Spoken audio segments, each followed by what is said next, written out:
Selanjutnya kita masuk kepada sesi yang terakhir. Saya kira waktunya juga cukup terbatas, dan karena itu saya memberikan pertanyaan kepada sesi pertanyaan ini hanya kepada 2 penanya. Jadi mungkin kita bisa melihat ada yang mau memberikan pertanyaan. Silahkan.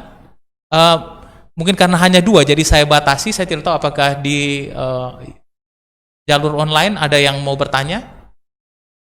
Kalau di studio sudah ada 1, kebetulan ada salah seorang mahasiswa yang mau bertanya. Yang di media belum ada ya.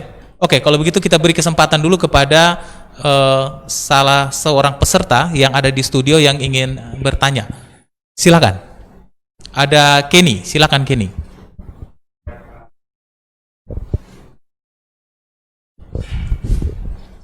Oh ya, sebelumnya Kenny mau bertanya atau mau menanggapi, dan kemudian siapa yang mau diminta untuk memberikan respon?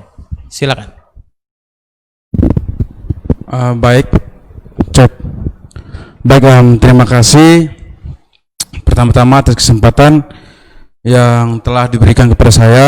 Tentunya saya sangat bersyukur sekali karena sebagai mahasiswa dari Prodi Ilmu Politik yang dilibatkan juga dalam survei ini, akhirnya survei ini kami bisa sama-sama menyaksikan hasilnya, dan tentunya ini menjadi salah satu pembelajaran terbaru bagi kami mahasiswa. Mungkin di Undana kami sangat bersyukur, dan ini salah satu kesempatan bagi kami belajar.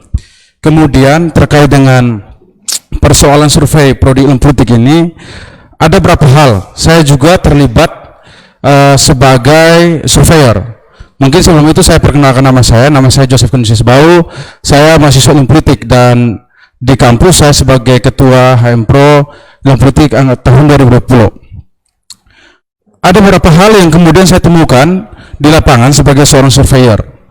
Mungkin pertama, saya mau lihat dulu terkait dengan berdasarkan diskusi di OKP, Organisasi Kepemudaan, bahwa ada isu bahwa Kupang ini kalau tidak mempersiapkan diri dari sekarang bisa menjadi next Jakarta. Dalam artinya, misalnya saya pernah mendengar cerita kalau dulu laut yang di Sotis itu sebenarnya masih jauh sekali lautnya, tapi sekarang sudah mulai dekat dengan Hotel Sotis. Artinya ada naiknya permukaan air laut.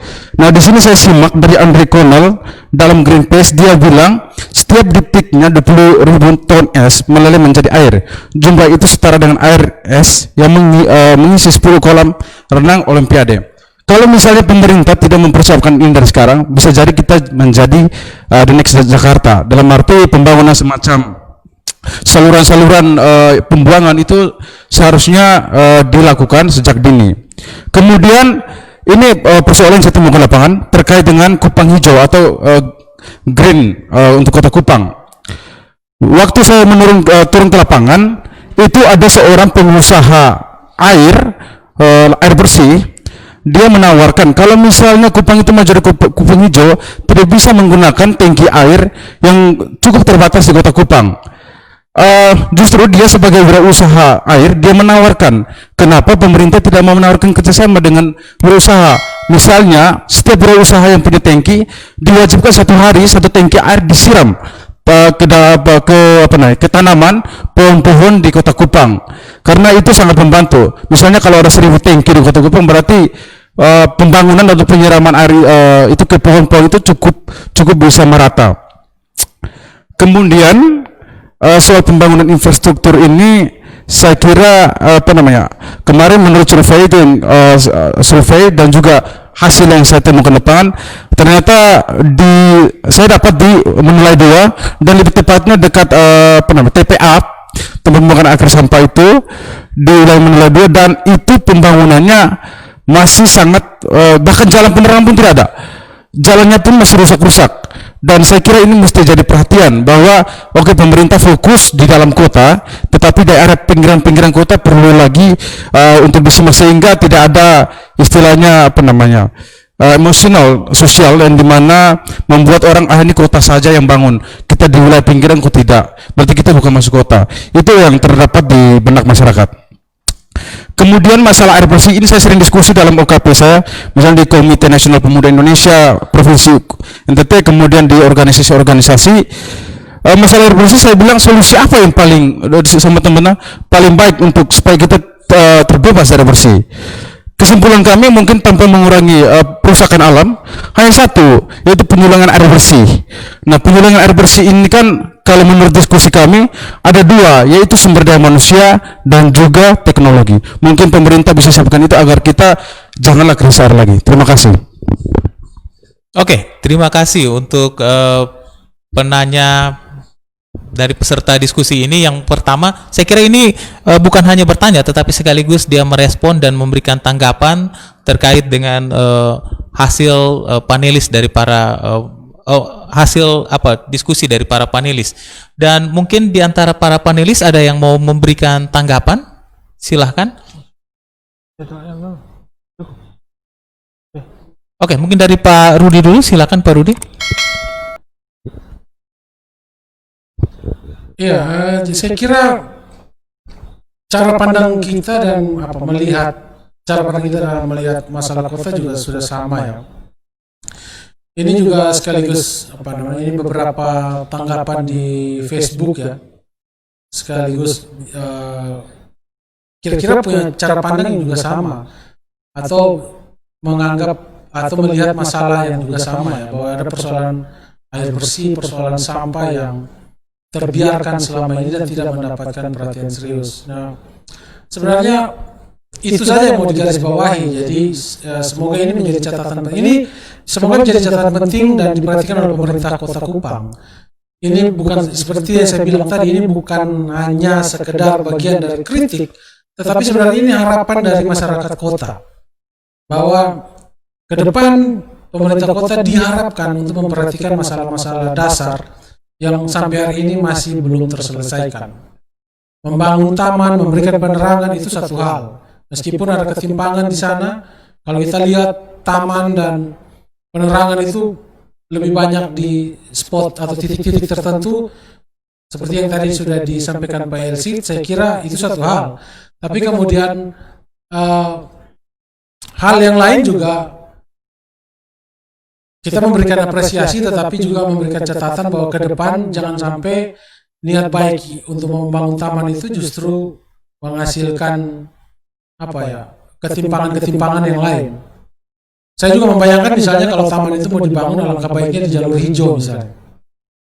Kalau kita semakin menghijaukan jalur itu kan dia akan lebih baik ketimbang kita membangun taman menjadi milik segelintir orang. Gitu. Jadi itu, dan saya kira juga ketika proses pembangunan ini harus terintegrasi dan komprehensif ya. Jadi saya membayangkan gini, penerangan taman yang hari ini menjadi infrastruktur itu yang hari ini mendapat kepuasan dari masyarakat, itu juga harus diperhatikan agar supaya bisa berkontribusi bagi penyelesaian persoalan air bersih, bagi persoalan infrastruktur yang lain seperti jalan, bagi persoalan kehidupan kota yang justru lebih ramah terhadap ibu dan anak, bagi pendidikan, bagi kenyamanan kita bersama. Saya kira itu perlu diintegrasikan. Narasi-narasi itu yang perlu dibangun atau perlu dilekatkan pada apa yang sudah ada hari ini di Kota Kupang lewat taman, penerangan dan sebagainya. Jadi untuk itu saya kira saya apresiasi, tetapi perlu juga dikasih garis bawahi beberapa. Nah, hasil survei ini sebenarnya kan juga menunjukkan bahwa ada kerinduan terhadap sejumlah persoalan dasar yang dari masyarakat ya untuk diselesaikan, sehingga besar harapan saya pemerintah kota bisa memperhatikan ini untuk ke depan dijadikan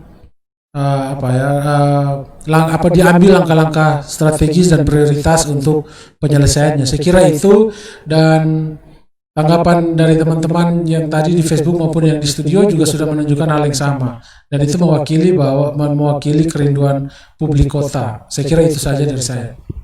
Oke, terima kasih untuk Pak Rudi yang memberikan tanggapan. Selanjutnya ke Pak Jimmy, silakan Pak Jimmy. Saya menyambung apa yang disampaikan Pak Rudi tadi, menarik ya. Jadi ketika pemerintah juga lagi gencar-gencarnya membangun taman, itu tidak hanya berhenti pada output, tapi harus ada dampak dari situ. Itu bisa konsep integrasi juga harus bisa distimulus di situ. Misalnya ada taman yang dibangun, bagaimana caranya supaya orang bisa menikmati taman itu? Jangan sampai taman itu dibangun hanya kemudian hanya untuk memperindah lingkungan tempat tinggal sekitar situ. Jadi harus ada dampak yang kemudian bukan hanya dinikmati oleh, tadi saya bilang, sedikit orang yang ada di lingkungan tersebut, tapi bisa dinikmati oleh seluruh masyarakat kota. Misalkan saja UMKM-nya dibentuk di situ, ada ekonomi kreatif dan lain-lain, atau ada kreativitas lain yang kemudian bisa menstimulus perekonomian. Jadi dalam situasi normal saja saya lihat masih ada ketimpangan, apalagi mesti berpikir keras dalam situasi COVID seperti ini, bagaimana kemudian persoalan masyarakat terkait kemiskinan ya, yang menjadi beban selama ini ya.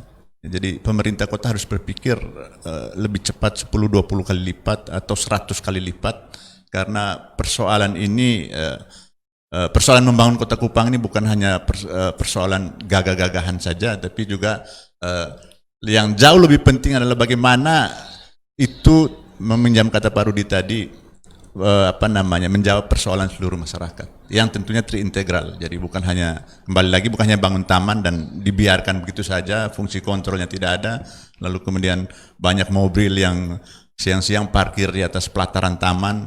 Jadi apa gunanya? Atau dibangun trotoar lalu tidak ada fungsi kontrol selanjutnya. Banyak juga mobil yang parkir di trotoar, lalu fungsi trotoar untuk apa? Jadi pengawasan sederhana seperti ini yang saya pikir ke depan pemerintah Kota Kupang juga harus tegaskan, sehingga apa yang sudah dibangun juga ada pengendalian terhadap pemeliharaannya. Saya pikir itu. Oke, terima kasih untuk Pak Jimmy.